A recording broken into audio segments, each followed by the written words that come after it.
Hello আসসালামু আলাইকুম প্রিয় শিক্ষার্থীরা, আজকে আমরা কথা বলবো জীববিজ্ঞান প্রথম পত্র তথা উদ্ভিদ বিজ্ঞানের একটা গুরুত্বপূর্ণ অধ্যায় শৈবালু ছত্রাক নিয়ে।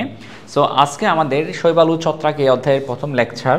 এই লেকচারের শুরুতে আমরা যে বিষয়টা নিয়ে কথা বলবো, প্রথমে পৃথিবীতে উদ্ভিদের বিবর্তন, অর্থাৎ কিভাবে নিম্ন শ্রেণীর উদ্ভিদ থেকে উন্নত উদ্ভিদ সৃষ্টি হয়েছে সেই ব্যাপারটা প্রথমে আমরা একটু জেনে নেব। তারপর আমরা শৈবালু ছত্রাকের ব্যাপারটা একটু বিস্তারিত কথা বলবো।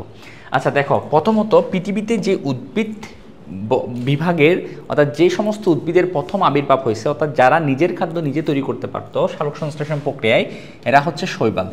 তাহলে পৃথিবীতে প্রথম যে উদ্ভিদের আবির্ভাব ঘটছে, যে ধরনের উদ্ভিদ, তারা হচ্ছে কি শৈবাল। এরপর দেখো, শৈবাল বিবর্তিত হয়ে তৈরি হয়েছে উন্নত উদ্ভিদ। শৈবাল থেকে উন্নত উদ্ভিদ যেটা হচ্ছে ব্রায়োফাইটা, যাদেরকে আমরা মসবর্গীয় উদ্ভিদ বলি, ব্রায়োফাইটা বা মসবর্গীয় উদ্ভিদ। ঠিক আছে, এখন এই ব্রায়োফাইটার মধ্যেও বিবর্তন হয়েছে এবং বিবর্তিত হয়ে ব্রায়োফাইটা থেকে তৈরি হয়েছে টেরিডোফাইটা। ঠিক আছে, ব্রায়োফাইটা থেকে তৈরি হয়েছে টেরিডোফাইটা। এরপর টেরিডোফাইটা থেকে বিবর্তিত হয়ে সৃষ্টি হয়েছে নগ্নবীজী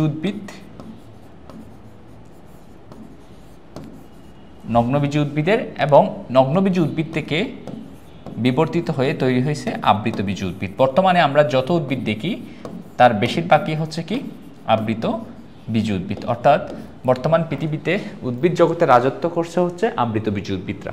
ঠিক আছে, এখন দেখো শৈবাল, ব্রায়োফাইটা, শৈবাল হচ্ছে সাধারণত জলাশয়ে, আমরা অনেক সময় জলাশয়ের পানি খুব সবুজ হয়ে থাকতে দেখি। ঠিক আছে, কালার, সেটা মূলত শৈবালের জন্য হয়। ব্রায়োফাইটা হচ্ছে বিভিন্ন স্যাঁতসেঁতে জায়গা, বিভিন্ন রকম পুরাতন দেয়ালের মধ্যে যেখানে স্যাঁতসেঁতে আমরা দেখি এক প্রকার ছোটো ছোটো উদ্ভিদের মতো কিছু একটা আস্তরণ তৈরি করে, এরা মূলত হচ্ছে ব্রায়োফাইটা বা মসবর্গীয় উদ্ভিদ।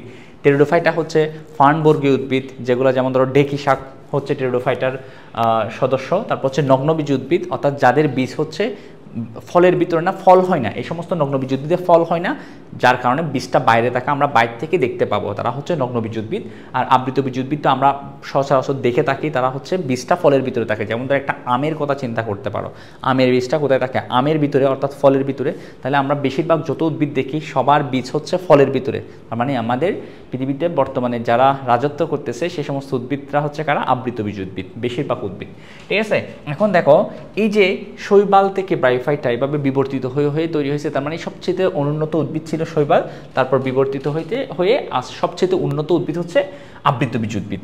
এখন এই উদ্ভিদগুলোর মধ্যে দেখো যে আমরা দেখতে পাচ্ছি হচ্ছে এই শৈবাল, ব্রায়োফাইটা এবং টেরিডোফাইটা, এই তিন বিভাগের উদ্ভিদের মধ্যে বা তিন ধরনের উদ্ভিদের মধ্যে কোনো ফুল হয় না, তাদেরকে সেজন্য বলা হয় অপুষ্পক উদ্ভিদ, বা বীজও হয় না সেজন্য তাদেরকে অবীজী উদ্ভিদ বলা হয়, যে কারণে তাদেরকে ক্রিপ্টোগেমিয়া বা অপুষ্পক উদ্ভিদ বলা হয়।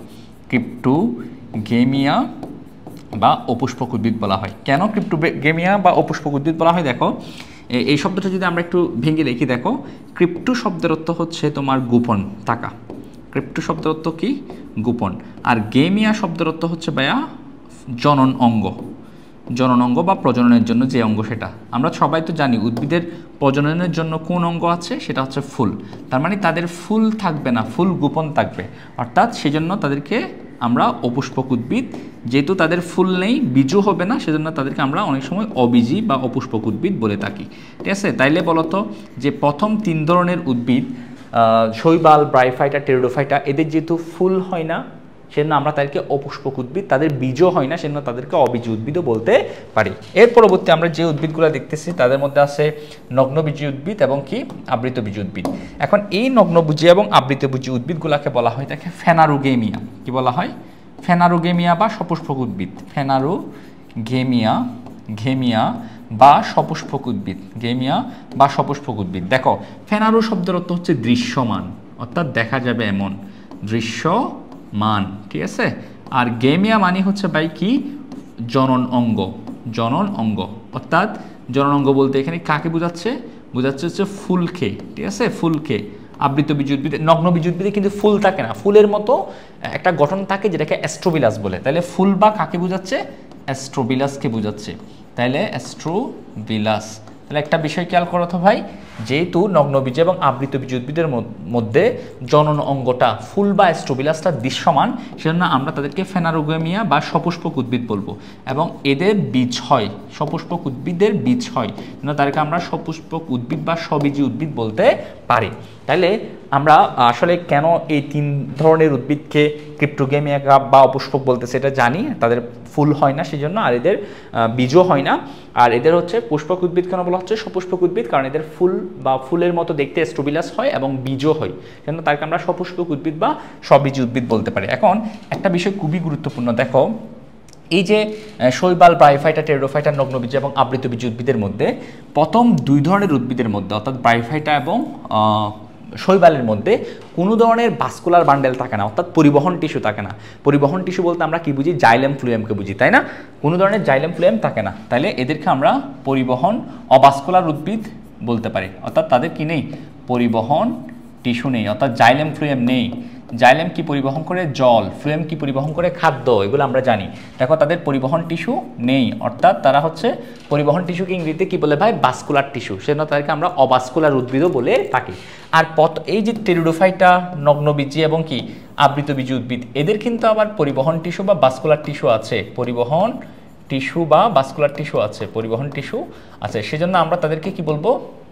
তাদেরকে আমরা ভাস্কুলার প্লান্ট বা তোমার পরিবহন টিস্যু, ভাস্কুলার টিস্যুযুক্ত উদ্ভিদ বলতে পারি। তাহলে যদি তোমাকে প্রশ্ন করা হয় কাদের ভাস্কুলার বান্ডেল নেই, কাদের পরিবহন টিস্যু নেই, জাইলেম ফ্লুয়েম কাদের নেই, তাহলে তুমি বলবা হচ্ছে শৈবাল এবং ব্রায়োফাইটা উদ্ভিদের কোনো পরিবহন টিস্যু নেই, এবং টেরিডোফাইটা, নগ্নবীজি, আবৃতবীজি উদ্ভিদের কি আছে? পরিবহন টিস্যু আছে। তাহলে আমরা যদি তোমাকে এরকম প্রশ্ন করে পৃথিবীর প্রথম ভাস্কুলার উদ্ভিদ কারা, দেখো প্রথমে ভাস্কুলার বান্ডেল তৈরি হয়েছে কাদের? দেখো এদের ভাস্কুলার বান্ডেল নেই, এদেরও নেই। প্রথম ভাস্কুলার বান্ডেল আসছে কাদের? টেরিডোফাইটার, ঠিক আছে? সেজন্য আমরা বলতে পারি পৃথিবীর প্রথম ভাস্কুলার বান্ডেল হচ্ছে আসছে বা ভাস্কুলার উদ্ভিদ হচ্ছে টেরিডোফাইটারা, ঠিক আছে? তাহলে আমরা এখান থেকে কোন ধরনের উদ্ভিদগুলো ভাস্কুলার, কোন ধরনের উদ্ভিদগুলো আসলে ভাস্কুলার বা ভাস্কুলার টিস্যু নেই সেটা আমরা দেখতে পেলাম, ঠিক আছে? এর পরবর্তীতে আমি এখন কথা বলবো হচ্ছে শৈবাল ও ছত্রাক অধ্যায়ের শৈবাল অংশটা নিয়ে। তো প্রথমে চলো আমরা শৈবাল অংশটা নিয়ে কথা বললে আমরা জীববিজ্ঞানের আসলে যে শাখায় শৈবাল নিয়ে কথা বলি সেই শাখাটাকে বলা হয় ফাইকোলজি, বা এটাকে অ্যালগোলজি বলা হয়, ফাইকোলজি বা অ্যালগোলজি। তাহলে যদি তোমাকে বলা হয় ফাইকোলজি বা অ্যালগোলজি কি, দেখো ফাইকোলজি বা অ্যালগোলজি কি, ঠিক আছে? তো আমি বলবো হচ্ছে কি শৈবাল সম্পর্কিত বিজ্ঞানকে আমরা কি বলবো? ফাইকোলজি বা অ্যালগোলজি বলবো। শৈবাল সম্পর্কিত বিজ্ঞান, ঠিক আছে? এটাকে কি বলবো? ফাইকোলজি বা অ্যালগোলজি, বা কি বলা হয়? শৈবাল বিদ্যা বলা হয়। কি বলা হয়? শৈবাল বিদ্যা বলা হয় তাকে, শৈবাল বিদ্যা বলা হয় তাকে। দেখো এখানে 2টা অংশ আছে, একটা ফাইকো কথাটা আসছে ফাইকস থেকে, আর এখানে আরেকটা অ্যালগো কথাটা আসছে অ্যালগা থেকে। যাদের ফাইকোস বা অ্যালগা যে শব্দের অর্থ দ্বারাই হচ্ছে সিউইডস, অর্থাৎ সমুদ্রের আগাছা বা শৈবাল। দেখো শৈবালকে সমুদ্রের আগাছা বা সিউইডস নামে কেন ডাকে? কারণ হচ্ছে দেখো শৈবাল সাধারণত জলাশয়ে বা সমুদ্রের মধ্যে থাকে, যে আগাছা মতো হয়ে, ঠিক আছে? অর্থাৎ আগাছা বলতে পারো তাদেরকে সমুদ্রে বা জলাশয়ের। সেজন্য শৈবালকে সমুদ্রের, যেহেতু বেশি জলাশয় জন্মায় সেজন্য তাদের সমুদ্রের আগাছা বা সিউইডসও বলতে পারি। আর লজি শব্দের অর্থ তোমরা তো জানো, লজি শব্দের অর্থ হচ্ছে জ্ঞান বা আলোচনা, ঠিক আছে? ঠিক আছে, তাহলে বোঝাই যাচ্ছে শৈবাল সংক্রান্ত আলোচনাকে আমরা বলবো ফাইকোলজি বা অ্যালগোলজি। অথবা তোমাকে যদি প্রশ্ন করে ফাইকোলজি বা অ্যালগোলজি কি, তুমি বলবা হচ্ছে উদ্ভিদ বিজ্ঞানের যে শাখায় তোমার শৈবাল সংক্রান্ত পরীক্ষা নিরীক্ষা, গবেষণা, আলোচনা, পর্যালোচনা এগুলা করা হয় তাকে আমরা বলবো ফাইকোলজি বা অ্যালগোলজি, বা বলতে পারি হচ্ছে শৈবাল বিদ্যা। এরপর দেখো আমরা শৈবাল নিয়ে যদি একটু কথা বলি, প্রথমে যে বিষয়টা আছে শৈবালের বাসস্থান, শৈবাল আসলে কোথায় কোথায় থাকে, শৈবাল কোথায় কোথায় থাকে, ঠিক আছে? তো দেখো আসলে শৈবালের কোথায় থাকে তার উপর ভিত্তি করে তার কিন্তু বিভিন্ন নামে ডাকা হয়ে থাকে। যেমন ধরো আমরা অনেক সময় পানিতে দেখি হচ্ছে পানি সবুজ হয়ে গেছে, এরকম পানি সবুজ হয়ে আছে বা সবুজ বর্ণের পাতলা কিছু আস্তরণ, উদ্ভিদের মতো না এমনি পাতলা কোনো আস্তরণ বা পানিটাকে সবুজ দেখাচ্ছে, বা অর্থাৎ তার মধ্যে অবশ্যই শৈবাল বা বেশি আছে, সেজন্য পানিকে কি দেখাচ্ছে? সবুজ দেখাচ্ছে। তাহলে কিছু শৈবাল আছে যারা হচ্ছে পানিতে বেশি থাকে, তাদেরকে বলবো আমরা ফাইটোপ্লাঙ্কটন, ঠিক আছে? ফাইটো মানে হচ্ছে উদ্ভিদ, তো প্লাঙ্কটন মানে হচ্ছে বেশি থাকা বা ফ্লোটিং করা, এভাবে মনে রাখতে পারো, প্লাঙ্কটন দিয়ে মনে রাখবা। তারা হচ্ছে বেঁচে থাকে, ঠিক আছে। তাহলে ফাইটোপ্লাঙ্কটন কারা?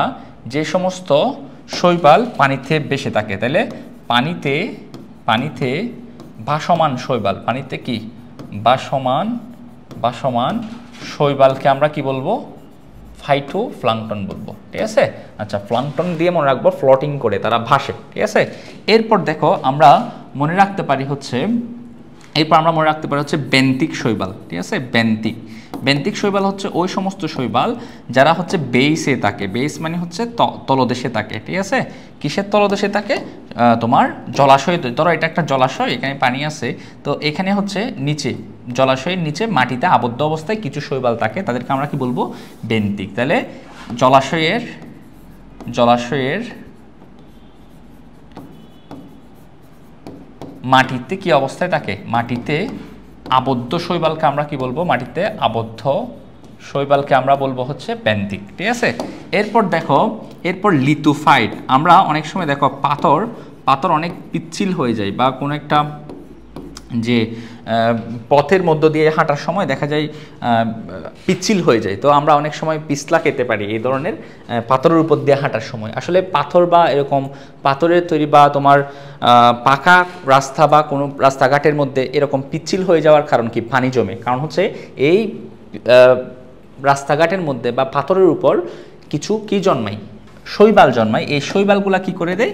তোমার রাস্তাঘাট বা পাথরকে পিচ্ছিল করে দেয়। সেজন্য আমরা মনে রাখবো লিথু শব্দের অর্থ হচ্ছে পাথর, ঠিক আছে। তাইলে পাথরের উপর জন্মানো শৈবাল, পাথরের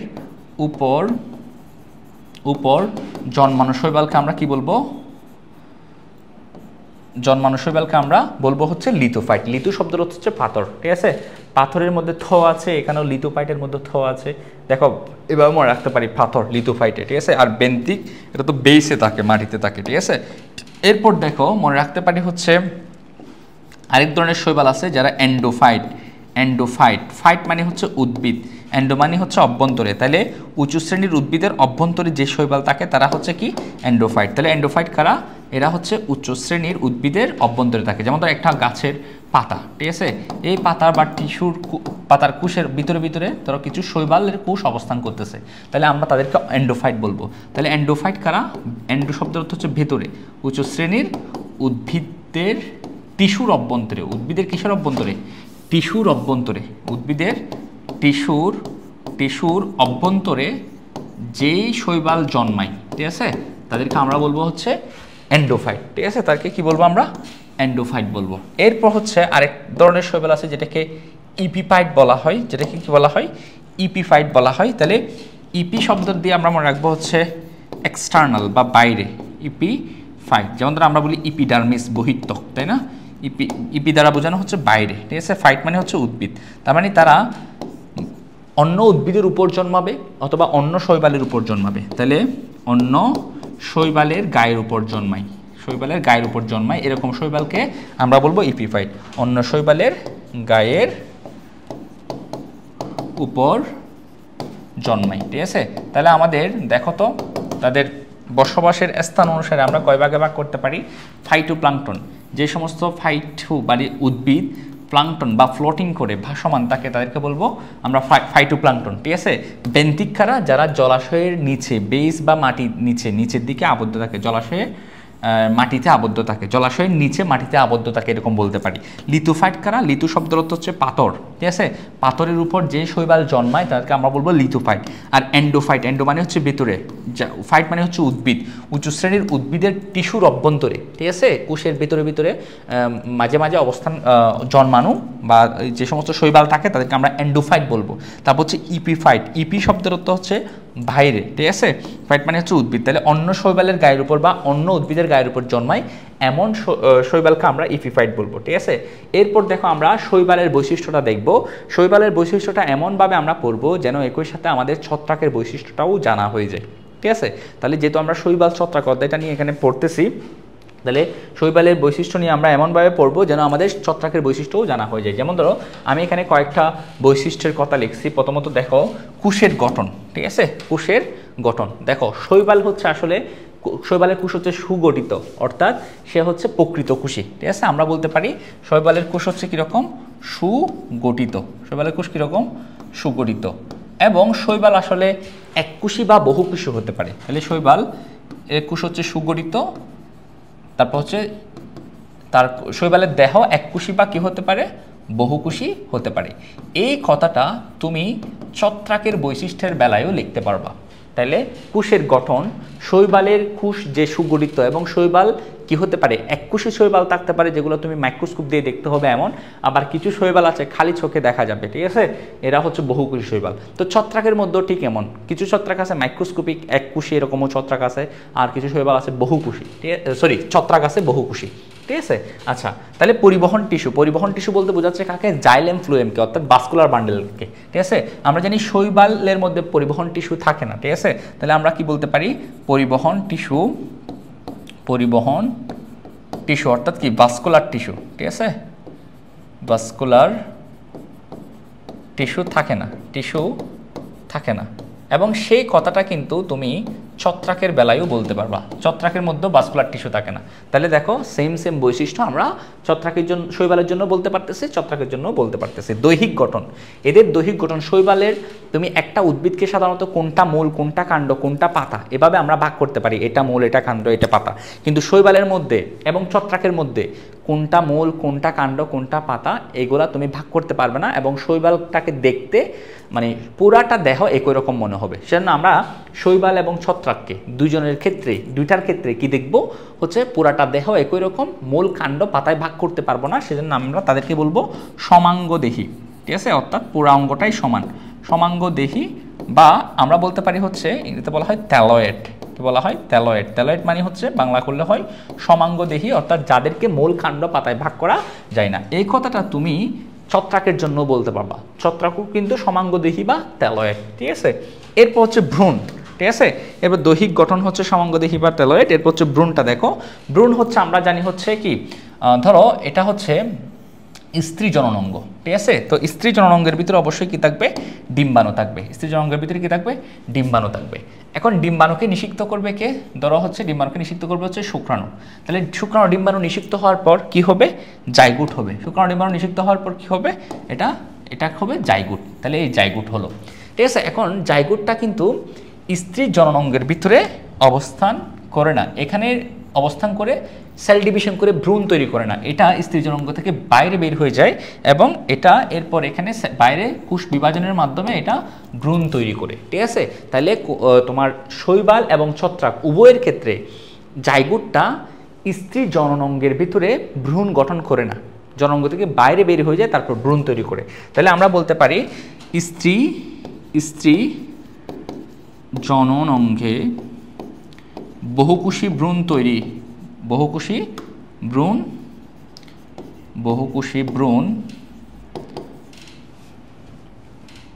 ভ্রূণে স্ত্রী জননাঙ্গে থাকা অবস্থায় বহুকোষী ভ্রূণে পরিণত হয় না, ঠিক আছে। এই কথাটা কিন্তু কার জন্য প্রযোজ্য, ছত্রাকের জন্য প্রযোজ্য, সেম কথা। এরপর হচ্ছে রেণু বা স্পুর। রেণু বা স্পুর কি জিনিস, রেণু বা স্পুর হচ্ছে একটা কোষ, ঠিক আছে, একটা বিশেষ কোষ, একটা সিঙ্গেল কোষ যেটা বিশেষ ধরনের, যেই কোষের ক্ষমতা আছে নতুন একটা শৈবালের দেহ অথবা নতুন একটা ছত্রাকের দেহ তৈরি করার, ঠিক আছে। তাহলে এমন একটা কোষ, যেই কোষটা কি হতে পারে, সাধারণত এরা হ্যাপ্লয়েড হয়, স্পোর বা রেণুগুলা। স্পোর বা রেণু বলতে তুমি মনে করবে এটা একটা সিঙ্গেল সেল, একক একটা কোষ, যে কোষটা নতুন একটা শৈবাল বা ছত্রাক গঠন করতে পারবে বা তৈরি করতে পারবে বিভাজনের মাধ্যমে, ঠিক আছে। তো এই ধরনের কোষগুলাকে যারা নতুন ছত্রাক বা নতুন ধরনের শৈবালের দেহের জন্ম দিতে পারে, গঠন করতে পারে, তাদেরকে বলবো আমরা স্পোর। তো তোমার শৈবাল এবং ছত্রাকের ক্ষেত্রে দুইজনের ক্ষেত্রে তারা হ্যাপ্লয়েড স্পোর, সাধারণত হ্যাপ্লয়েড স্পোর দ্বারা বংশ বিস্তার করতে দেখা যায়, অর্থাৎ ওজন জননের ক্ষেত্রে হ্যাপ্লয়েড স্পোর দ্বারা তারা কি করে, দ্বারা বংশ বিস্তার হয়। এটা ওজন জননের ক্ষেত্রে, এটা একটু মনে রাখিও, বংশ বিস্তার করে। যৌন জননের ক্ষেত্রে অবশ্যই শুক্রাণু ডিম্বাণু থাকবে, ঠিক আছে। যৌন জনন হচ্ছে কোনটা, যেখানে শুক্রাণু এবং ডিম্বাণু থাকবে, ঠিক আছে, সেটা হচ্ছে যৌন জনন। আর ওজন জননের ক্ষেত্রে তারা স্পুর দ্বারা বংশবৃদ্ধি করবে, হ্যাপ্লয়েড স্পুর দ্বারা বংশ বিস্তার করে। ঠিক একইভাবে ছত্রাকের জন্য সেম কথা প্রযোজ্য। ঠিক একইভাবে ছত্রাকের জন্য সেম কথা প্রযোজ্য। এরপর দেখো ভাইয়া আমরা যে বিষয়টা দেখব ছত্রাক শৈবাল ও ছত্রাকের আরও কিছু বৈশিষ্ট্য দেখব, যেই বৈশিষ্ট্যগুলোর মধ্যে আমরা প্রথমে দেখো কোষপ্রাচীর নিয়ে যদি একটু বলি। শৈবালের কোষপ্রাচীর হচ্ছে কিন্তু সেলুলোজ নির্মিত। শৈবালের কোষপ্রাচীর কি নির্মিত? সেলুলোজ নির্মিত। দেখো শৈবালের কোষপ্রাচীর হচ্ছে সেলুলোজ নির্মিত, সেলুলোজ নির্মিত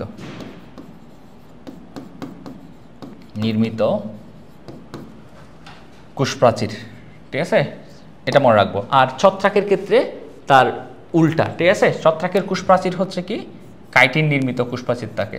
ছত্রাকের মধ্যে কাইটিন নির্মিত কোষপ্রাচীর, ছত্রাকের কোষপ্রাচীর কি নির্মিত? কাইটিন নির্মিত। দেখো এই বৈশিষ্ট্যগুলো, এখানে যে বৈশিষ্ট্যগুলো পড়ছে এগুলা শৈবালের জন্য যা ছত্রাকের জন্য একই রকম, ঠিক আছে। আর এখন যে বৈশিষ্ট্যগুলো পড়বো এটা অনেকটা পার্থক্যধর্মী, ঠিক আছে। শৈবালের জন্য একরকম হবে, ছত্রাকের জন্য একরকম। তার মানে তুমি এগুলাকে বলতে পারো শৈবাল ও ছত্রাকের মধ্যে তোমার মিল, যদি তোমাকে বলে শৈবাল ও ছত্রাকের মধ্যে মিল কোথায়, তাহলে তুমি এগুলা লিখতে পারো। আর যদি বলে পার্থক্য বললে আমরা এই বৈশিষ্ট্যগুলো লিখবো। দেখো কি কি আসতেছে। কোষপ্রাচীর, কোষপ্রাচীর হচ্ছে শৈবালের কোষপ্রাচীর হচ্ছে সেলুলোজ নির্মিত, আর ছত্রাকের কোষপ্রাচীর হচ্ছে কাইটিন নির্মিত। শালক সংশ্লেষণ, দেখো তোমরা জানো শৈবাল হচ্ছে শালক সংশ্লেষণকারী, অর্থাৎ শালক সংশ্লেষণ হবে, শালক সংশ্লেষণকারী এবং ক্লোরোফিল যুক্ত। কি যুক্ত? যেহেতু শালক সংশ্লেষণ করে তার মানে এদের কি থাকবে? ক্লোরোফিল যুক্ত, ঠিক আছে। আর তোমার ছত্রাকের, তোমরা ছত্রাকের দেখছো অনেক ক্ষেত্রে ছত্রাকের ফ্রুট বডি দেখছো ছাতার নিয়ে, ঠিক আছে, ছাতার নিয়ে তোমরা অংশ দেখছো ফ্রুট বডি। এই ছত্রাক দেখতে হচ্ছে সাদা বর্ণের, তাই না? যেগুলো তোমরা দেখো বিভিন্ন কালারের হয়, এমনি ইন জেনারেল সাদা দেখা যায়, তার মানে তার মধ্যে কোনো ক্লোরোফিল নাই, সে শালক সংশ্লেষণ করতে পারে না, ঠিক আছে। তাহলে আমরা বলতে পারি সে হচ্ছে শালক সংশ্লেষণে অক্ষম, শালক সংশ্লেষণে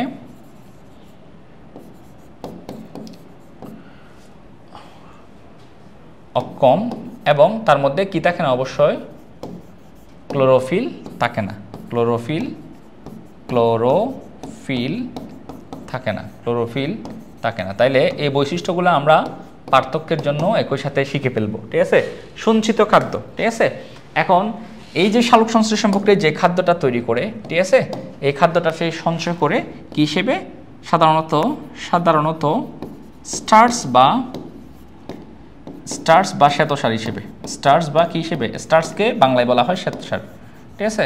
স্টার্চ হচ্ছে ইংরেজি শব্দ, আর স্টারের বাংলা হচ্ছে শ্বেতসার বলে। তাহলে শৈবালের সঞ্চিত খাদ্য স্টার্চ, যার বাংলা অর্থ হচ্ছে শ্বেতসার। আর ছত্রাক কি করে? ছত্রাকের সঞ্চিত খাদ্য হচ্ছে গ্লাইকোজেন এক প্রকার শর্করা, ঠিক আছে, গ্লাইকোজেন বা তেলবিন্দু। কখনো কখনো আমরা এখানে ভলিউটিন নামক ফলিফসফরাস যৌগ দেখতে পাবো, ভলিউটিন।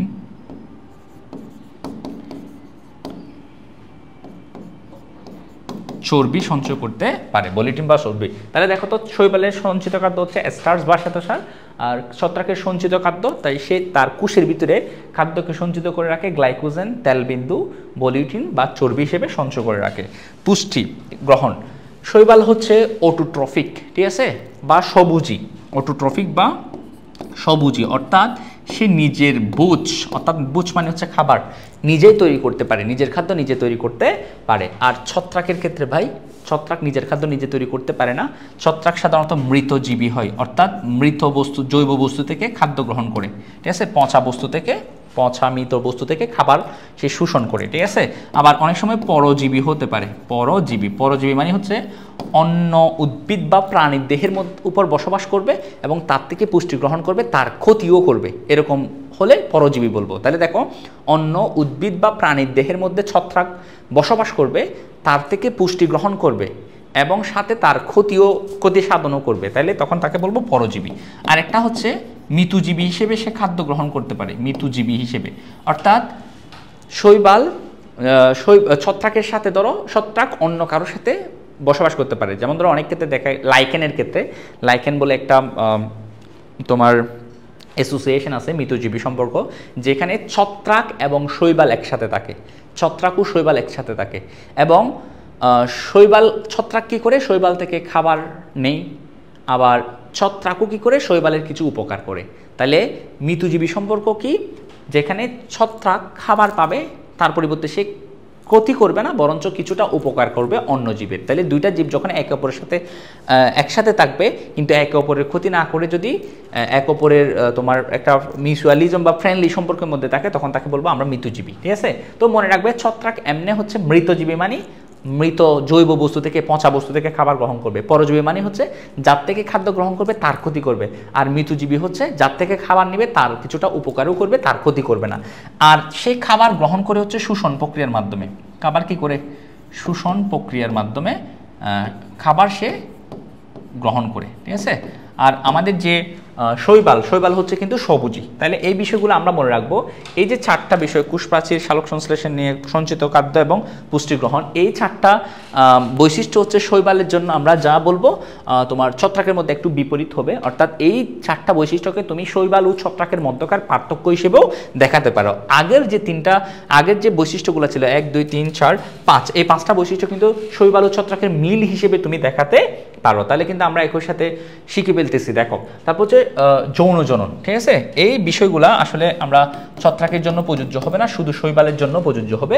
শৈবালের যৌন জনন হচ্ছে 3 ধরনের হতে পারে। একটা হচ্ছে যৌন জনন মানে কি, যেখানে শুক্রাণু এবং কি থাকবে, ডিম্বাণু। শুক্রাণু থাকবে এবং ডিম্বাণু থাকবে, শুক্রাণু এবং ডিম্বাণু থাকবে। অর্থাৎ একটা কোষ হবে শুক্রাণু এবং একটা হচ্ছে ডিম্বাণু, দুইটা মিলিত হলে তৈরি করবে জাইগোট, এবং এই জাইগোট থেকে নতুন শৈবাল তৈরি হবে। তো আমরা শৈবালের ক্ষেত্রে 3 ধরনের যৌন জনন দেখা যায়। একটা হচ্ছে আইসোগ্যামাস,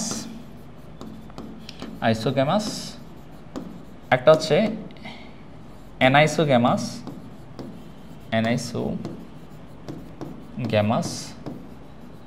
একটা হচ্ছে তোমার ওগ্যামাস। তাহলে দেখো আইসোগ্যামাসের ক্ষেত্রে কীরকম দেখবো আমরা।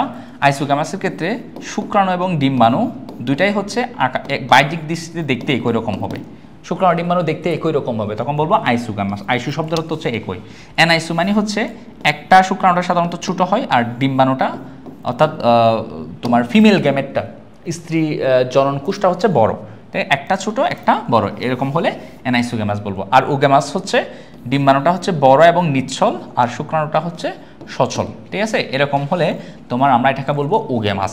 ঠিক আছে, আচ্ছা, ওগ্যামাসে কি দেখবো, ডিম্বাণুটা হচ্ছে নিচ্ছল। এগুলা নিয়ে আমি আবার বিস্তারিত কথা বলবো অবশ্যই। তাহলে যৌন জনন হচ্ছে কয় ধরনের শৈবালে? আইসোগ্যামাস, অ্যানাইসোগ্যামাস এবং ওগ্যামাস। আর জনুক্রম মানে হচ্ছে কোনো একটা জীবের জীবনচক্রের মধ্যে হ্যাপ্লয়েড এবং ডিপ্লয়েড দশা। কি দশা? হ্যাপ্লয়েড এবং কি ডিপ্লয়েড দশা পর্যায়ক্রমে আবর্তিত হওয়া। অর্থাৎ হ্যাপ্লয়েড থেকে ডিপ্লয়েড হবে, আবার ডিপ্লয়েড থেকে হ্যাপ্লয়েড হবে, এরকম পর্যায়ক্রমে আবর্তিত হতে থাকবে। তো শৈবালের ক্ষেত্রে আমরা যেটা দেখি, সাধারণত শৈবাল সাধারণত হ্যাপ্লয়েড দশাটা, শৈবালের দেহটা সাধারণত কি হয়, শৈবালের যে দেহ, এই দেহটা সাধারণত হ্যাপ্লয়েড হয়। ঠিক আছে, তার ডিপ্লয়েড দশাটা 2n বা ডিপ্লয়েড দশাটা খুবই অল্প সময়ের জন্য দেখা যায়। ঠিক আছে, তার মানে আমরা বলতে পারি না তার হ্যাপ্লয়েড দশাটা হচ্ছে সবচেয়ে দীর্ঘ। ঠিক আছে, তার পুরা দেহটাই হচ্ছে হ্যাপ্লয়েড, কিন্তু ডিপ্লয়েড দশাটা হচ্ছে কখনো দেখা গেলেও অল্প সময়ের জন্য ডিপ্লয়েড দশা বা 2n দশার তৈরি হয়। সেক্ষেত্রে আমরা বলতে পারি হচ্ছে তোমার যৌনক্রমটাকে অস্পষ্ট যৌনক্রম। সাধারণত বলছে কি, সাধারণত শৈবালের যৌনক্রম হচ্ছে, যৌনক্রম মানে কি, হ্যাপ্লয়েড এবং ডিপ্লয়েড দশা আবর্তনকে যৌনক্রম বলে। যৌনক্রম নিয়ে আমরা কথা বলবো অবশ্য। দেখো, যৌনক্রম হচ্ছে অস্পষ্ট যৌনক্রম দেখা যায়, সাধারণত অস্পষ্ট যৌনক্রম দেখা যায়। ঠিক আছে, এরপর হচ্ছে রেণুতলি সর্বদা এককুশি বলছে, সর্বদা এককুশি। এখন রেণুতলি জিনিসটা কি দেখো, অর্থাৎ আমরা কিছুক্ষণ আগে বলছিলাম হচ্ছে স্পোর বা রেণু। ঠিক আছে, ধরো এটা একটা হচ্ছে শৈবাল। ঠিক আছে, এগুলো হচ্ছে শৈবালের ধরো কোষ, এটা একটা কোষ, এটা একটা কোষ, এটা একটা কোষ। ঠিক আছে, এখন এই কোষের ভিতরে যে নিউক্লিয়াস আছে বা এই কোষের ভিতরে যে কন্টেন্টটা আছে সেটা ধরো বারবার বিভাজিত হয়ে অনেকগুলো ছোট ছোট ছোট ছোট কোষ তৈরি করছে। ঠিক আছে, এগুলা হচ্ছে, এবং কোষগুলা বের হয়ে আরেকটা নতুন শৈবালের দেহ তৈরি করছে। তাহলে দেখো, এই যে এই কোষগুলাকে তখন আমরা বলবো হচ্ছে রেণু। আর এই কোষগুলা যেহেতু নতুন একটা শৈবাল তৈরি করতে পারতেছে, সেজন্য এগুলাকে বলবো রেণু বা স্পুর। আর এই রেণু বা স্পুরগুলা যেই কোষের ভিতরে তৈরি হলো সেটাকে বলবো আমরা রেণুথলি। তাহলে রেণু যে থলির ভিতরে বা যে গঠনটার ভিতরে রেণু বা স্পুর তৈরি হয় সেটাকে বলবো আমরা রেণুথলি। আর দেখো, রেণুথলিটা হচ্ছে এককুশী, অর্থাৎ এক কোষের ভিতরেই, মানে একটা কোষের ভিতরে বিভিন্ন কি তৈরি হবে, মাইটোসিস বিভাজনের মাধ্যমে কি তৈরি হবে, রেণু তৈরি হয়। ঠিক আছে, তাহলে বুঝছো যে রেণুতলি বা অর্থাৎ সবসময় এককুশী, অর্থাৎ একটা কোষের ভিতরে যে নিউক্লিয়াস বা প্রোটোপ্লাজমটা আছে সেটা বারবার বিভাজিত হয়ে অনেকগুলা রেণু তৈরি করে। তাহলে রেণুতলী সর্বদা এটা বলবো, রেণুতলী সর্বদা এককোষী, এটা মনে রাখিও।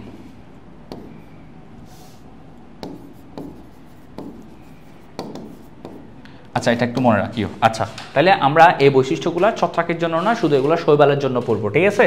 আচ্ছা, তাহলে আমরা আশা করছি শৈবাল এবং ছত্রাকের বৈশিষ্ট্যগুলো একসাথে আমরা পড়ে ফেলতে পারলাম, এবং আমরা শৈবাল ছত্রাকের মিল কি, ঠিক আছে, আর শৈবাল ছত্রাকের পার্থক্যগুলো এখান থেকে পড়া হয়ে যাবে, কথা বুঝছো?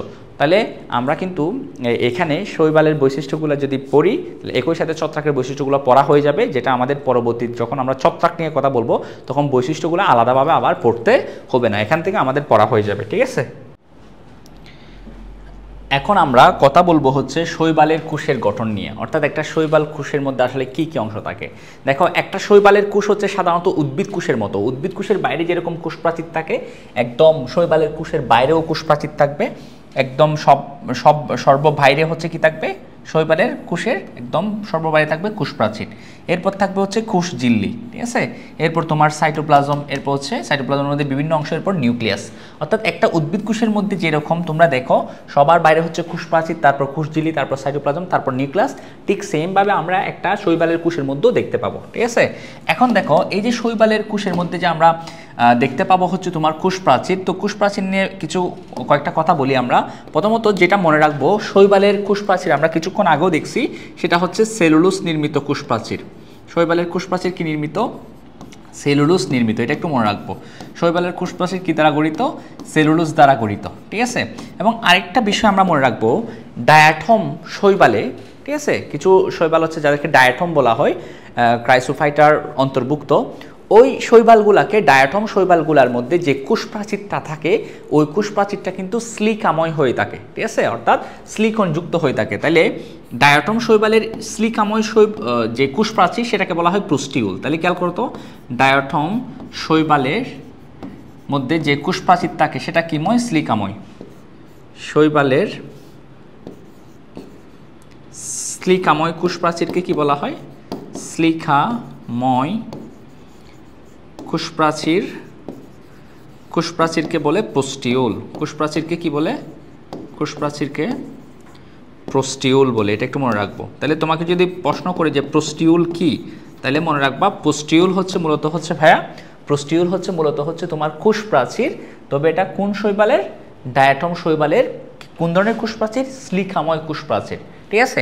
এবং যেমন ধরো, আমি যদি একটা ডায়াটম শৈবালগুলোকে এই প্রোস্টিউলের কারণে তাদেরকে দেখতে অনেকটা, কোষ প্রাচীরটা একটু অর্নামেন্টেড হয়, বাইরের দিক থেকে দেখতে অনেকটা সুন্দর লাগে, ঠিক আছে, ডায়াটম শৈবালগুলোকে। যেমন ধরো, এটা একটা ডায়াটম শৈবাল যার নাম হচ্ছে নেবিকুলা একটা ডায়াটম শৈবাল।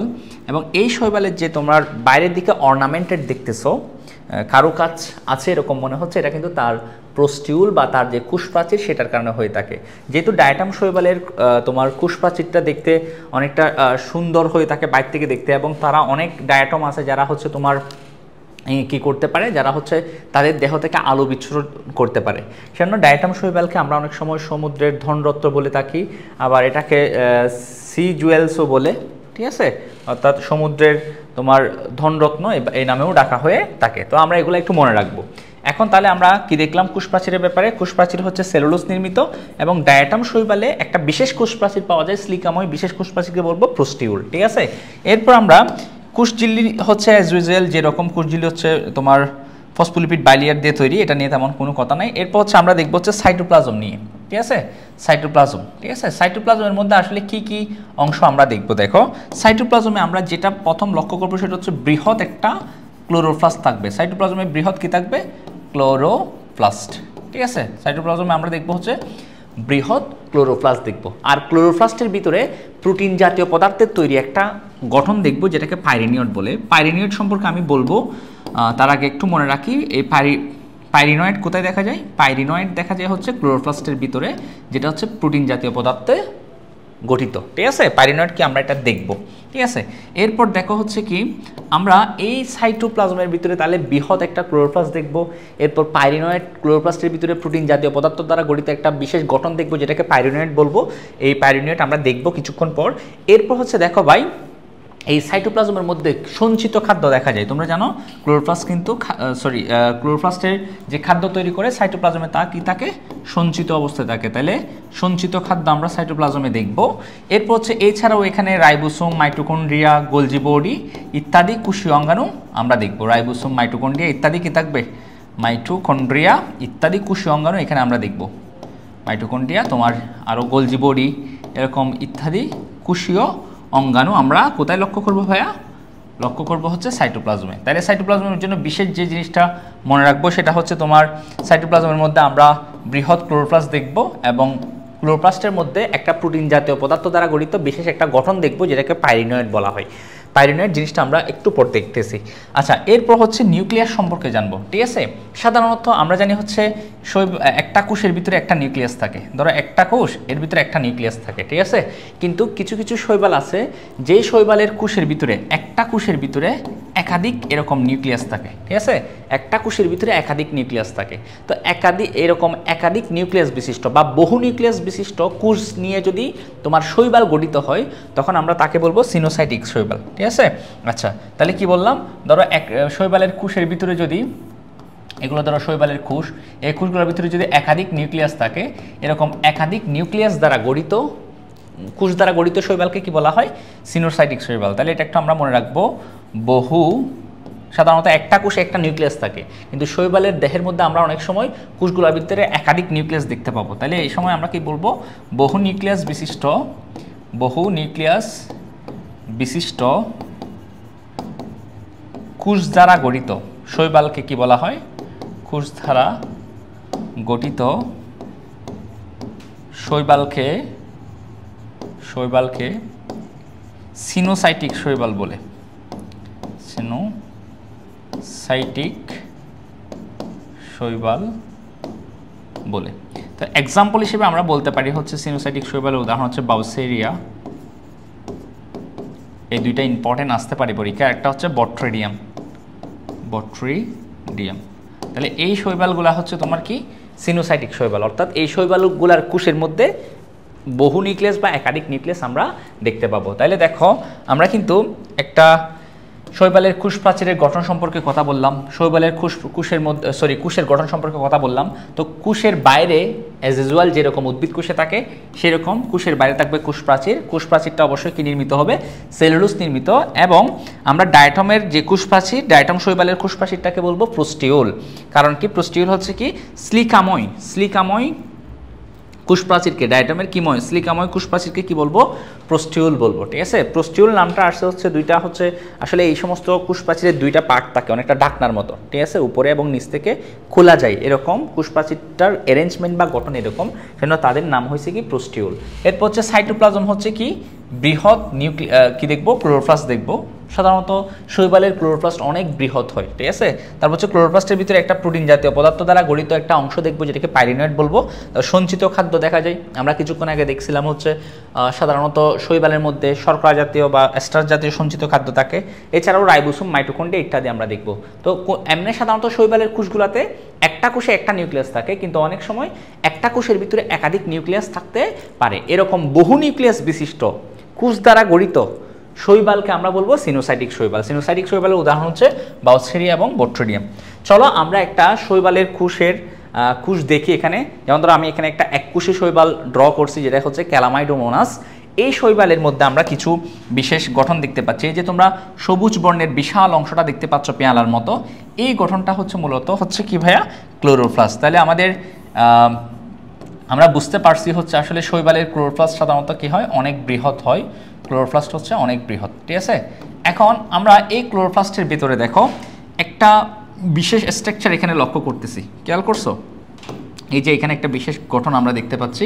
এই যে এই গঠনটাকে বলবো পাইরিনয়েড। এটাকে কি বলবো, পাইরিনয়েড বলবো, ঠিক আছে।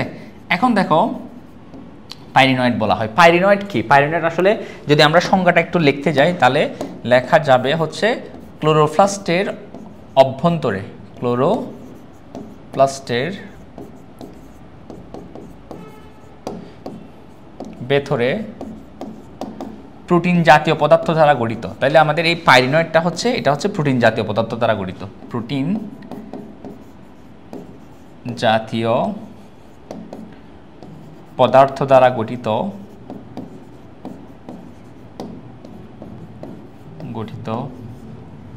চকচকে দানা যা কি দ্বারা আবৃত থাকে, স্টার্চ বা শ্বেতসার দ্বারা আবৃত থাকে। ঠিক আছে, স্টার্চ দ্বারা আবৃত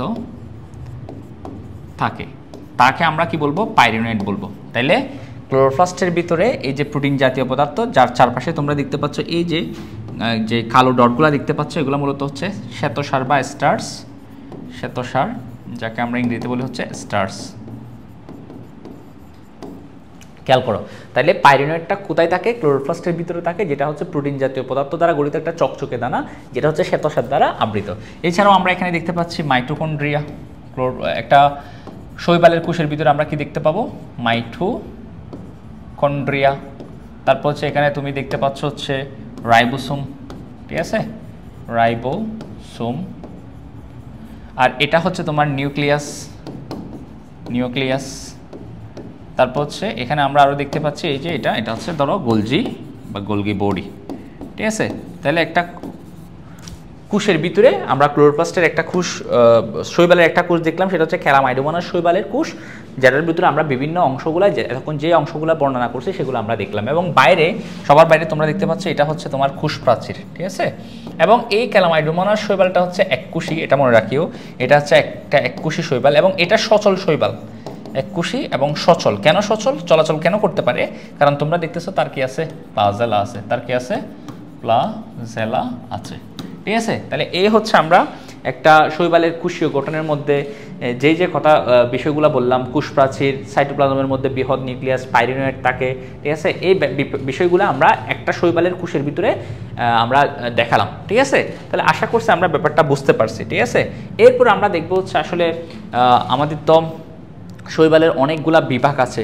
ঠিক আছে, তোমার তো প্রধান যে বিভাগ বা শ্রেণীগুলো আছে তাদের সংক্ষিপ্ত আমরা পরিচিতি এখানে এই চার্টের মাধ্যমে আমরা তুলে ধরবো।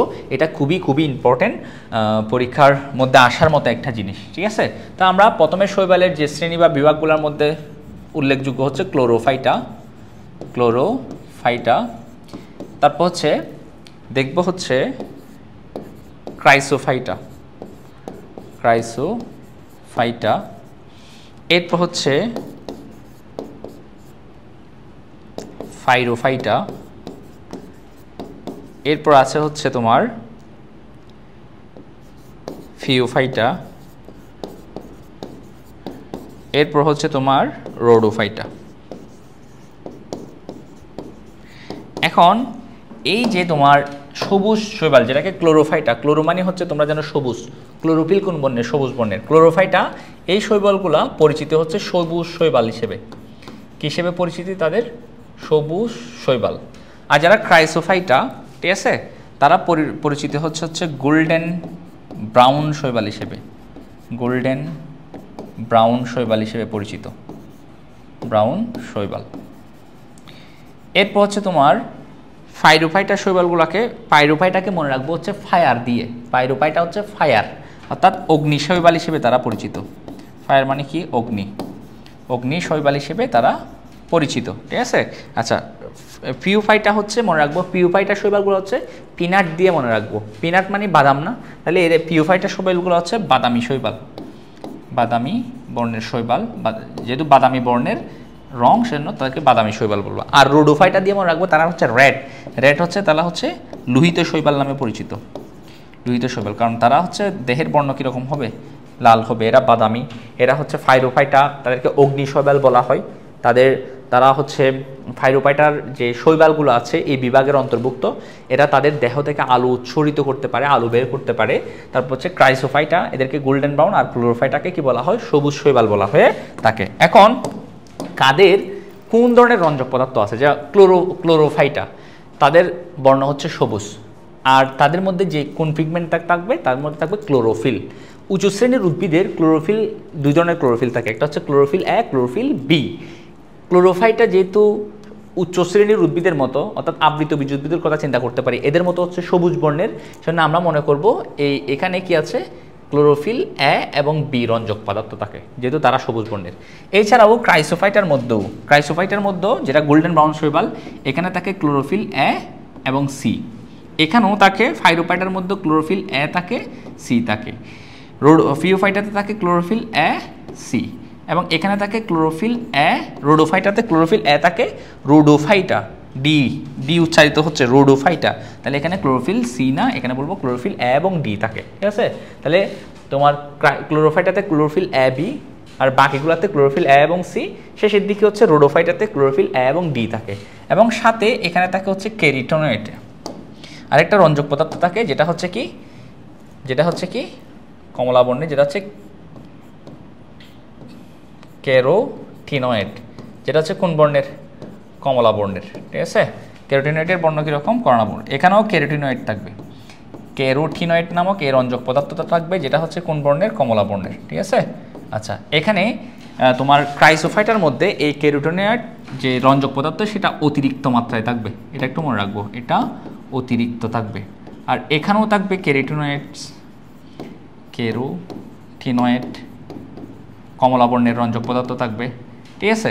আর তোমার ফিওফাইটা যেটা, সেটার মধ্যে থাকবে ফিউকুজেন্থিন, ঠিক আছে। এটা হচ্ছে তোমার বাদামি বর্ণের শৈবাল, এখানে থাকবে ক্লোরোফিল এ, সি এর সাথে ফিউকুজেন্থিন।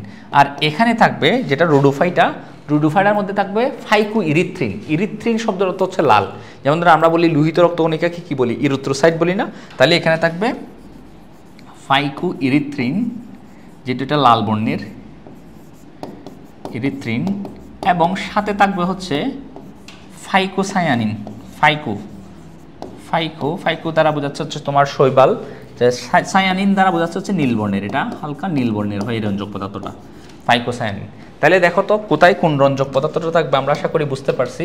দেখো এই ক্লোরোফিল এ এবং বি থাকে হচ্ছে ক্লোরোফাইটাতে, ঠিক আছে। ক্লোরোফাইটা হচ্ছে সবুজ বর্ণের, সেজন্য উঁচু শ্রেণীর উদ্ভিদে যেই ক্লোরোফিলগুলো থাকে, ঠিক আছে, উঁচু শ্রেণীর উদ্ভিদে ক্লোরোফিল এ এবং বি থাকে। তো শৈবালের যারা সবুজ শৈবাল, তাদের থেকে কিন্তু বিবর্তিত হয়ে উন্নত উদ্ভিদগুলো তৈরি হয়েছে, সেজন্য উন্নত উদ্ভিদগুলোতে যেই ক্লোরোফিল থাকে, সবুজ শৈবালগুলোর মধ্যেও সেম ক্লোরোফিল থাকবে, ক্লোরোফিল এ এবং বি, ঠিক আছে। এরপর বাকিগুলোতে এ, সি, শেষেরটাতে রোডোফাইটাতে থাকবে হচ্ছে এ এবং ডি, এবং প্রত্যেকটার সাথে ক্যারোটিনয়েড থাকবে। তোমার ক্রাইসোফাইটাতে অতিরিক্ত ক্যারোটিনয়েড থাকবে, আর এখানে ফাইরোফাইটাতেও ক্যারোটিনয়েড। আর ফিওফাইটা যেটা সেটার মধ্যে থাকবে তোমার ফিউকোজেন্থিন এবং ফাইকো এরিথ্রিন, ঠিক আছে। আচ্ছা, তো এগুলো আমরা একটু মনে রাখবো। এই যে তোমার এটা হচ্ছে ফাইরোফাইটার মধ্যে থাকবে কি কোন রঞ্জক, তারপর হচ্ছে ফিওফাইটার মধ্যে থাকবে কোনটা, তারপর হচ্ছে তোমার এটা ফিওফাইটা, তারপর হচ্ছে রোডোফাইটার মধ্যে কোনটা থাকবে, এগুলো আমরা একটু দেখে নেব, ঠিক আছে। তা হচ্ছে সঞ্চিত খাদ্য, কার সঞ্চিত খাদ্য কীরকম, ক্লোরোফাইটার সঞ্চিত খাদ্য হচ্ছে ক্লোরোফাইটা, যেহেতু এটা সবুজ বর্ণের, ঠিক আছে। এটাকে আমরা সবসময় উন্নত উদ্ভিদের সাথে তুলনা করব। উদ্ভিদের সঞ্চিত খাদ্য কী, শ্বেতসার বা স্টার্চ। তাহলে এখানেও সঞ্চিত খাদ্য হচ্ছে কি, শ্বেতসার, যেটাকে আমরা কি বলি, স্টার্চ, ঠিক আছে।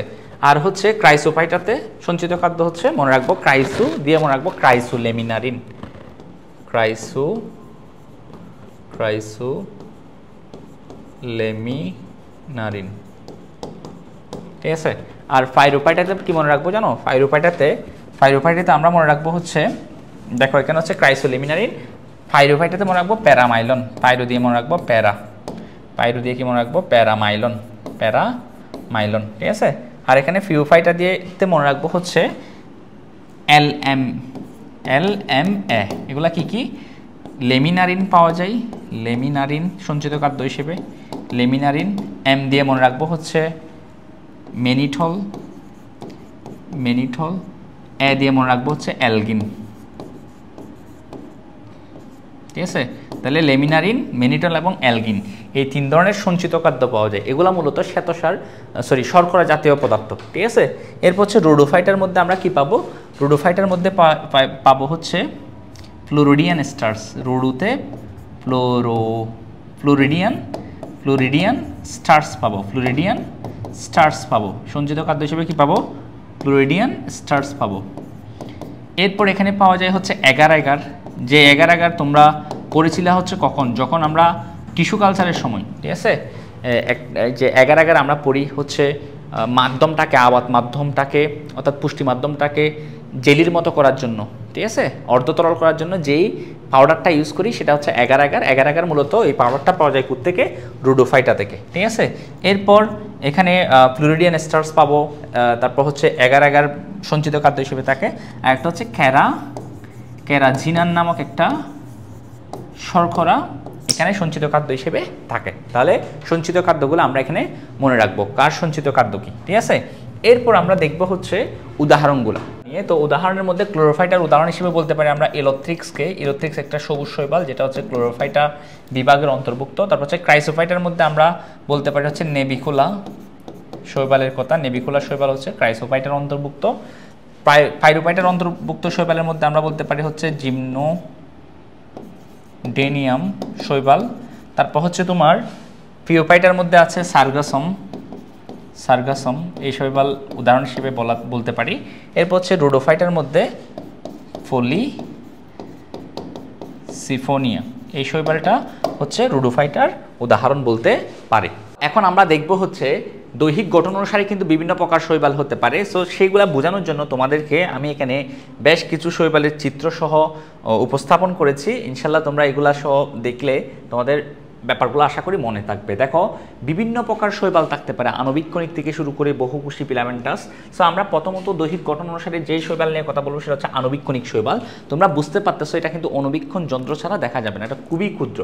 এই আণবিক কণিক শৈবালের একটা উদাহরণ হচ্ছে প্রোক্লোরোকক্কাস। এটা আমরা দেখব ছবিতে, এবং এটা কিভাবে নামটা মনে রাখতে পারি সেটাও দেখব, প্রোক্লোরোকক্কাস, ঠিক আছে? এখন দেখো এই প্রোক্লোরোকক্কাস এই শৈবালটা হচ্ছে, এই শৈবালটা দেখো যেহেতু ক্লোরো আছে তার মানে এটা একটা সবুজ শৈবাল। তোমরা দেখতে পাচ্ছ এটা সবুজ বর্ণের, এবং এটা হচ্ছে মাইক্রোস্কোপিক একটা ছবি, যেটা হচ্ছে মাইক্রোস্কোপের নিচে এভাবে তাদেরকে দেখা যাবে। এখন দেখো তুমি চাইলে মনে রাখতে পারো প্রো দিয়ে। আমরা দেখো প্রোক্যারিওটিক জীব যারা আছে অর্থাৎ প্রোক্যারিওটিক সেল, যেমন ধরো ব্যাকটেরিয়া, আদিকোষী জীব, তাদেরকে কিন্তু আমরা মাইক্রোস্কোপ ছাড়া দেখতে পারি না। তো তোমরা মনে রাখবো হচ্ছে এই প্রোক্লোরোকক্কাস এটাও কিন্তু প্রোক্যারিওটিক জীবের মতো আণবিক কণিক, ঠিক আছে? তবে এটা কিন্তু আবার আদিকোষী না, এটা প্রকৃত কোষী। আমরা মনে রাখার জন্য বলতেছি প্রোক্লোরোকক্কাস হচ্ছে প্রোক্যারিওটিক জীব অর্থাৎ ব্যাকটেরিয়াদের মতো আণবিক কণিক। এটা এই টেকনিকটা দিয়ে আমরা ব্যাপারটাকে মনে রাখতে পারি, ঠিক আছে? এরপর হচ্ছে দীর্ঘদেহী, ঠিক আছে? এমন কিছু শৈবাল আছে যেগুলা অনেক অনেক বিশাল, ঠিক আছে? তার মধ্যে একটা শৈবাল হচ্ছে ম্যাক্রোসিস্টিস। দেখো, ম্যাক্রো শব্দের অর্থ কি? আমরা এখানে নাম থেকে বোঝা যাচ্ছে যে ম্যাক্রো শব্দের অর্থ হচ্ছে বৃহৎ, আর মাইক্রো শব্দের অর্থ হচ্ছে ক্ষুদ্র, ঠিক আছে? তাহলে ম্যাক্রোসিস্টিস নামটা থেকে বুঝতে পারবো তারা হচ্ছে দীর্ঘদেহী। দেখো, ম্যাক্রোসিস্টিস শৈবালের যদি আমি তোমাদেরকে ছবিটা দেখাই, তোমরা দেখতে পাচ্ছ এই যে এই সমুদ্রের মধ্যে বিশাল যে গাছের মতো দেখা যাচ্ছে, লতা পাতার মতো যে বিশাল বিশাল তোমার শৈবালগুলো দেখা যাচ্ছে, এগুলো মূলত ম্যাক্রোসিস্টিস। এদেরকে তোমার ক্যালফ নামেও ডাকে, এটা আমরা মনে রাখবো। এদেরকে কি বলে? ক্যালফ নামেও ডাকা হয়ে থাকে। তাহলে তোমরা দেখতে পাচ্ছ কি কত বিশাল বিশাল গাছের মতো এখানে দেখা যাচ্ছে সমুদ্রের নিচে পানির মধ্যে। এই শৈবালগুলো হচ্ছে প্রায় বলা হচ্ছে 60 মিটার লম্বা হতে পারে।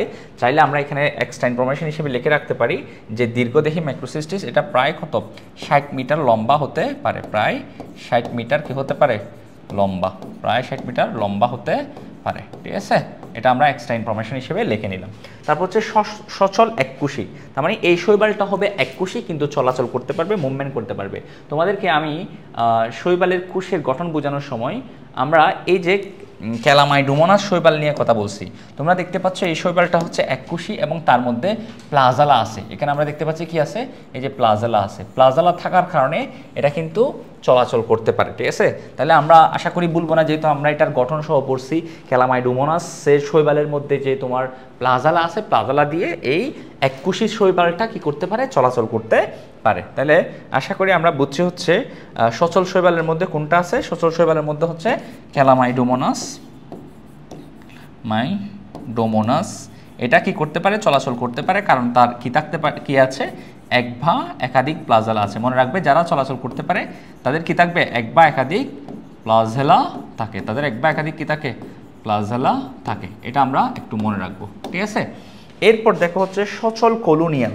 সচল কলোনিয়াল, কলোনি শব্দের অর্থ হচ্ছে যারা একসাথে বসবাস করবে তাদেরকে আমরা ছবিটা একটু দেখে নিই, যারা সচল কলোনিয়াল।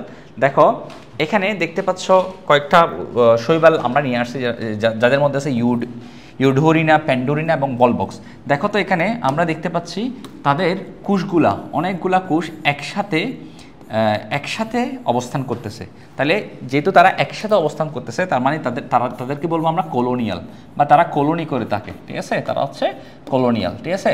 এবং এই যে শৈবালের তোমরা কোষগুলা দেখতে পাচ্ছ, এই কোষের প্লাজেলা থাকার কারণে তারা চলাচল বা মুভমেন্ট করতে পারে। তাহলে বুঝতে পারতেছো কলোনিয়াল কারা? কলোনিয়াল হচ্ছে মূলত এরা এককোষী শৈবাল, কিন্তু তারা একসাথে তোমার বৃত্তাকার এরকম কিছু গঠন করে বা বলের মতো কিছু গঠন করে তারা চলাচল করতে পারে, অর্থাৎ থাকে আর কি। দেখো এখানে এই এককোষী শৈবালগুলো তারা একসাথে কি আছে, কলোনি আকারে আছে, একসাথে এক জায়গায় বসবাস করতেছে, ঠিক আছে। সেজন্য আমরা তাদেরকে বলবো কলোনিয়াল, তবে তারা চলাচল করতে পারে, সেজন্য বলবো সচল কলোনিয়াল। এটা হচ্ছে প্যান্ডোরিনা, আর এটা হচ্ছে বলবক্স।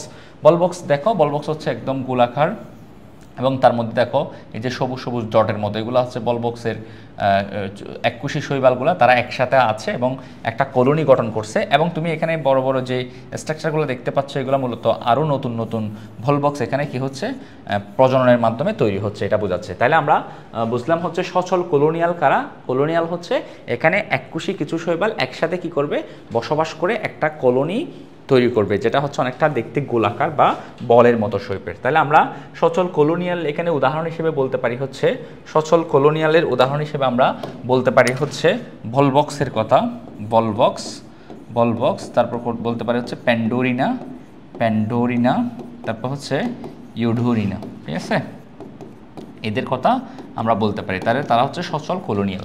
দেখো তাদের যে অনেকগুলো এককোষী শৈবাল একসাথে বসবাস করতেছে নির্দিষ্ট একটা বিন্যাসে, এই বিন্যাসটাকে বলা হয় সিনোবিয়াম। এটা আমরা একটু মনে রাখতে পারি, সিনোবিয়াম। সিনোবিয়াম কি তোমরা বলতে পারো বিশেষভাবে সজ্জিত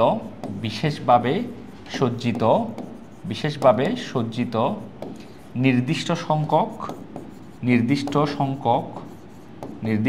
সংখ্যক কোষের কলোনিকে কি বলা হয়,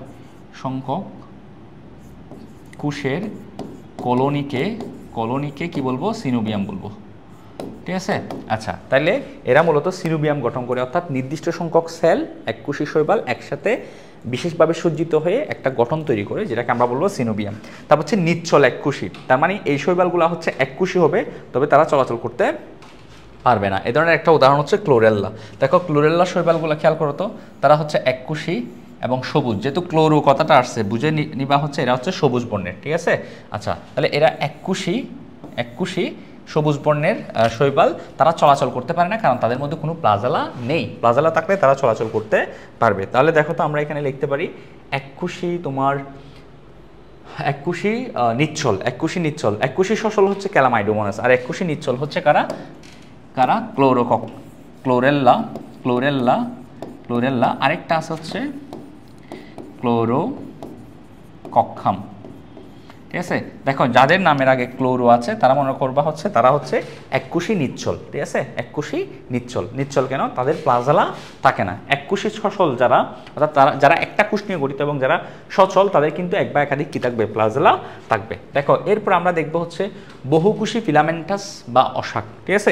এই ধরনের শৈবালগুলো দেখতে কীরকম হয় দেখো, আমি এখানে তোমার বহুকোষী ফিলামেন্টাস, অর্থাৎ শৈবালের যে কোষগুলো তোমরা এখানে দেখতে পাবে, দেখো এই যে একটা শৈবাল, এটা হচ্ছে ফিলামেন্টাস সূত্রকার, এবং শৈবালের কোষগুলা এই যে একটা কোষ একটার পর একটা এরকম সারিবদ্ধভাবে অবস্থান করবে, ঠিক আছে, যেটার কোনো শাখা থাকবে না, ঠিক আছে, যেখান থেকে কোনো শাখা থাকবে না, একটার পর একটা কোষগুলো এরকম সজ্জিত থাকবে, যেটাকে বলবো আমরা তোমার বহুকোষী ফিলামেন্টাস বা সূত্রকার শৈবাল। এই শৈবালটার নাম হচ্ছে স্পাইরোগাইরা, ঠিক আছে, স্পাইরোগাইরা। তোমরা দেখো স্পাইরোগাইরার মধ্যে এখানে একটা পেঁচানো ফিতার মতো গঠন দেখতে পাচ্ছ না, এটা হচ্ছে তার ক্লোরোপ্লাস্ট। স্পাইরোগাইরার যে ক্লোরোপ্লাস্ট সেটা কিন্তু সর্পিল আকার। তারপর হচ্ছে এই যে আরেকটা তোমার শৈবাল দেখতে পাচ্ছ, সূত্রকার বহুকোষী শৈবাল, এখানেও তার কোষগুলোর দিকে লক্ষ্য করে একটার পর একটা কোষ পরপর যুক্ত হয়ে হয়ে একটা লম্বা সূত্রাকার শৈবাল তৈরি করছে, ঠিক আছে। এই সূত্রাকার শৈবালের নাম হচ্ছে ইলোথ্রিক্স। তাহলে এটা কিন্তু শাখাবিহীন, ঠিক আছে, সূত্রাকার শৈবাল। তাহলে আমরা সূত্রাকার শৈবালের মধ্যে কি কি পাইলাম দেখো, একটা হচ্ছে স্পাইরোগাইরা আর একটা হচ্ছে ইলোথ্রিক্স। তাহলে এরা হচ্ছে বহুকুশী, তারপর হচ্ছে ফিলামেন্টাস মানে হচ্ছে সূত্রাকার, অশাক, কোনো শাখা নেই। তাহলে কি কি পাইলাম এখানে, ইলোথ্রিক্স পেলাম, তারপর হচ্ছে স্পাইরোগাইরা পাইলাম, স্পাইরোগাইরা, তারা হচ্ছে তোমার ফিলামেন্টাস, অশাক, এবং অর্থাৎ একটা সুতার মতো চিকন গঠন তৈরি করে তারা। বহুকুশী ফিলামেন্টাস অর্থাৎ এটা বহুকুশী হবে, সূত্রাকারও হবে, তবে শাখান্বিত।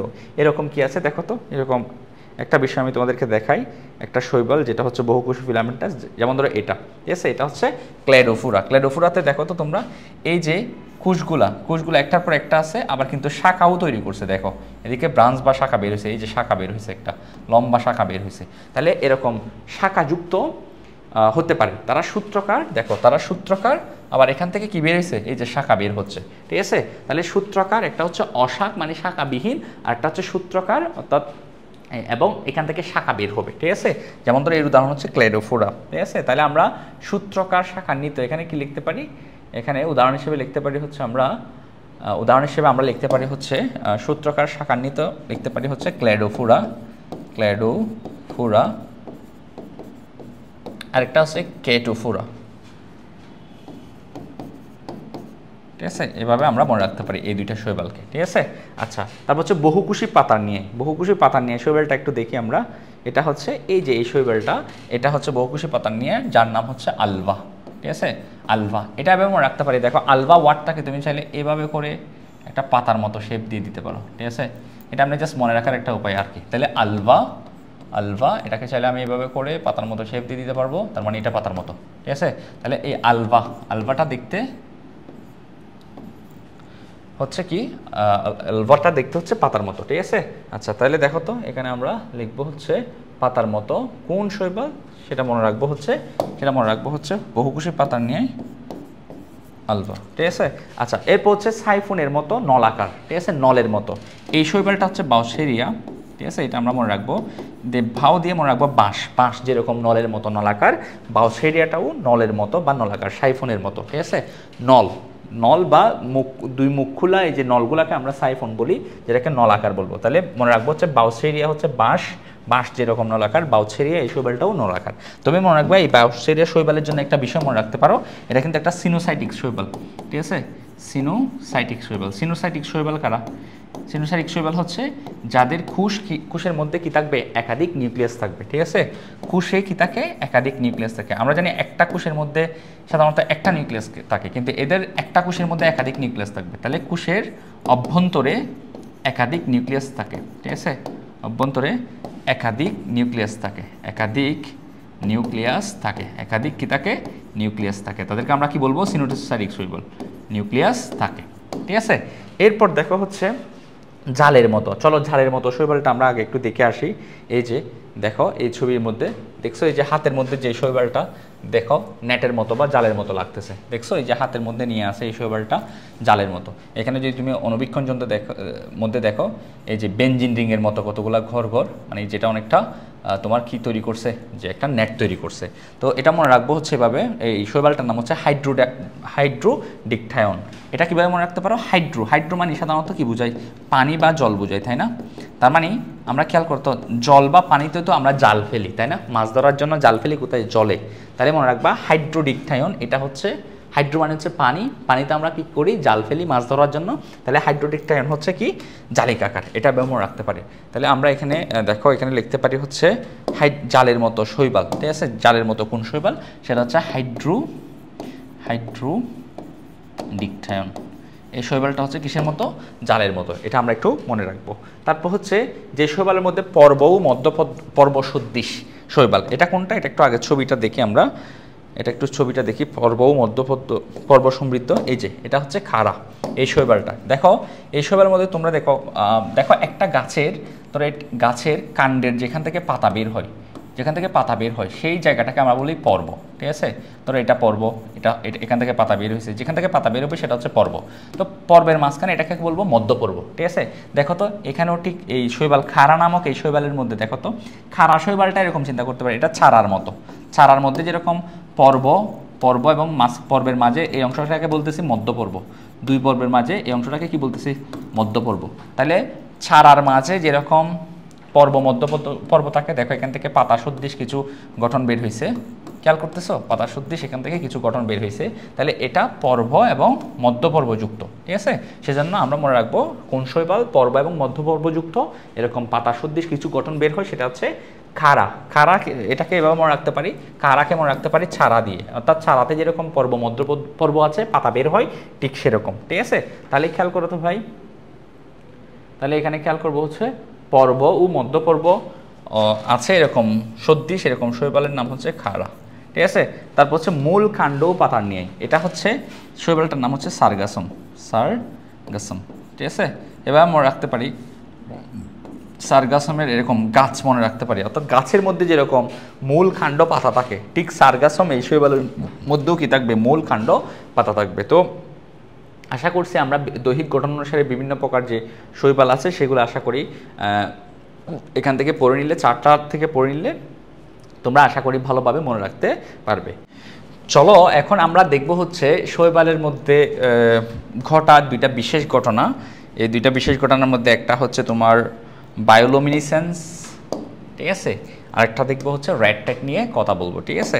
দেখো বায়োলুমিনেসেন্স বিষয়টা কি।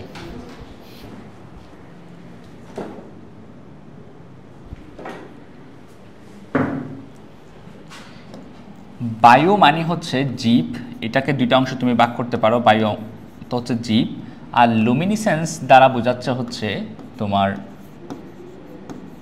আলো বিচ্ছুরণ, ঠিক আছে। অর্থাৎ জীবদেহ থেকে যদি আলোক রশ্মি বিচ্ছুরণের ঘটনা ঘটে তখন আমরা তাকে বায়োলুমিনেসেন্স বলবো। যেমন ধরো আমাদের অতি পরিচিত বায়োলুমিনেসেন্সের ঘটনা হচ্ছে জোনাকি থেকে যে আলোক রশ্মি নির্গত হয় সেই ঘটনা, সবাই এটা আমরা লক্ষ্য করছি। তাহলে এই একটা জীবদেহ থেকে যে আলোক রশ্মি বের হচ্ছে সেটাই হচ্ছে বায়োলুমিনেসেন্স। তাহলে জোনাকি হচ্ছে বায়োলুমিনেসেন্সের একটা আমাদের পরিচিত উদাহরণ। এছাড়াও তুমি সমুদ্রের মধ্যে জেলিফিশের মধ্যে দেখবা হচ্ছে তাদের দেহ থেকে এরকম আলোক রশ্মি বিচ্ছুরিত হয়, তাহলে জেলিফিশ কি করতে পারে বায়োলুমিনেসেন্স ঘটাতে পারে। এছাড়া তুমি এখানে দেখতে পাচ্ছ সমুদ্র উপকূলের মধ্যে কিছু পানির মধ্যে নীল বর্ণের আলোক রশ্মি জ্বলতেছে এরকম মনে হচ্ছে, ঠিক আছে, আলো বের হচ্ছে এরকম মনে হচ্ছে। আসলে এই পানির মধ্যে বিশেষ একটা শৈবাল অতি বৃদ্ধি পেয়েছে, অতিরিক্ত বৃদ্ধির কারণে ওই শৈবালের দেহ থেকে যে আলোক রশ্মিটা বের হচ্ছে সেটা তুমি এভাবে দেখতে পাচ্ছ, ঠিক আছে। তাহলে এখানে বায়োলুমিনেসেন্স ঘটাইছে থেকে শৈবাল, ঠিক আছে।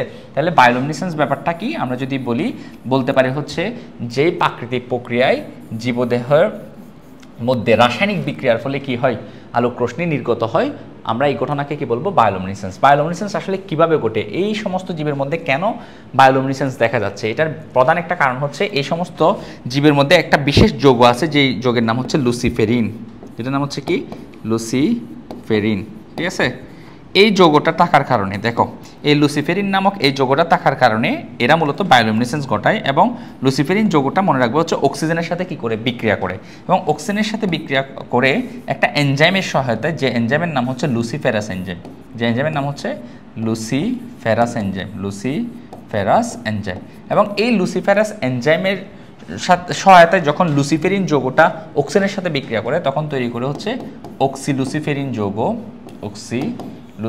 যৌগ, এবং তৈরি করে হচ্ছে প্রচুর পরিমাণে আলোক রশ্মি, যে আলোক রশ্মিটা আমরা কি করি বাইরে থেকে দেখতে পাই, এবং যেটার কারণে আসলে কি হচ্ছে বায়োলুমিনেসেন্স বা জীব থেকে আলোক রশ্মি নির্গমনের এই ঘটনাটা ঘটতেছে। সো আশা করি বুঝতে পারছি। তো আমরা একটা বিষয় মনে রাখবো হচ্ছে কোন শৈবালগুলো আসলে বায়োলুমিনেসেন্স ঘটায়। অনেক ধরনের শৈবাল বায়োলুমিনেসেন্স দেখা যায়, তবে আমরা একটা বিষয় মনে রাখবো সেটা হচ্ছে বিশেষ করে হচ্ছে বায়োলুমিনেসেন্স দেখা হচ্ছে পাইরোফাইটা, অর্থাৎ যেটাকে বলা হয় তাকে কি পাইরো শব্দের অর্থ হচ্ছে তোমার কি মনে রাখতে পারি, পাইরো দিয়ে মনে রাখতে পারি ফায়ার, ঠিক আছে, বা অগ্নি, ঠিক আছে, যেটাকে পাইরোফাইটাদেরকে কি বলা হয় অগ্নি শৈবালও বলা হয়ে থাকে। আর এই অগ্নি শৈবালে কি দেখা যায়, অগ্নি শৈবালে বায়োলুমিনেসেন্সের মতো ঘটনা দেখা যায়, ঠিক আছে, সেন্স দেখা যায়। তাহলে এটা আমরা একটু মনে রাখবো, ঠিক আছে। যদি বলা হয় বায়োলুমিনেসেন্স কোথায় দেখা যায়, বলবো হচ্ছে পাইরোফাইটা শৈবালের মধ্যে বায়োলুমিনেসেন্স দেখা যায়। সো আশা করছি বায়োলুমিনেসেন্স ব্যাপারটা বুঝতে পারছো। এরপর আমরা যে টপিক নিয়ে কথা বলবো সেটা হচ্ছে তোমার রেড টাইট। তো রেড মানে হচ্ছে আসলে লাল, টাইট মানে হচ্ছে স্রোত, তার মানে বোঝাচ্ছে লাল বর্ণের স্রোত। তোমরা এখানে দেখতে পাচ্ছ সমুদ্র উপকূলে এখানে কিছু মানুষ আছে এবং তার পাশে দেখতে পাচ্ছ এই পানিটা হচ্ছে তোমার কি লাল বর্ণ ধারণ করছে। মূলত এখানে শৈবালের অতিরিক্ত বৃদ্ধি, বিশেষ করে হচ্ছে পাইরোফাইটা শৈবালের অতিরিক্ত বৃদ্ধির কারণে এই পানিটা তোমার কি হয়েছে, লাল বর্ণ ধারণ করছে, লাল বা বাদামি বর্ণ ধারণ করে অনেক সময়। তো এই পানি থেকে অতিরিক্ত শৈবাল জন্মানোর কারণে এই শৈবালগুলো একটা বিশেষ প্রকার টক্সিন বা বিষ রিলিজ করে, ওই টক্সিন বা বিষের কারণে সমুদ্রের যে জীববৈচিত্র্য আছে তার ধ্বংস হয়। বিশেষ করে যেমন ধরো মাছ বা অন্যান্য জীব মারা যায়। তুমি দেখতে পাচ্ছ এই মাছের গায়ের মধ্যে লাল বর্ণের কিছু লেগে থাকতে, এগুলো মূলত হচ্ছে শৈবাল। এবং যে শৈবাল তার মানে এই মাছটা ওই অঞ্চলেই ছিল যেখানে এই তোমার পাইরোফাইটা বা রেড টাইট দেখা দিছে, সেজন্য ওই টক্সিনের কারণে মাছটা মারা গেছে। তাহলে রেড টাইট কি বলতে পারি, আমরা বলতে পারি সমুদ্রের পানিতে শৈবালের অতিরিক্ত বৃদ্ধির কারণে, শৈবালের অতিরিক্ত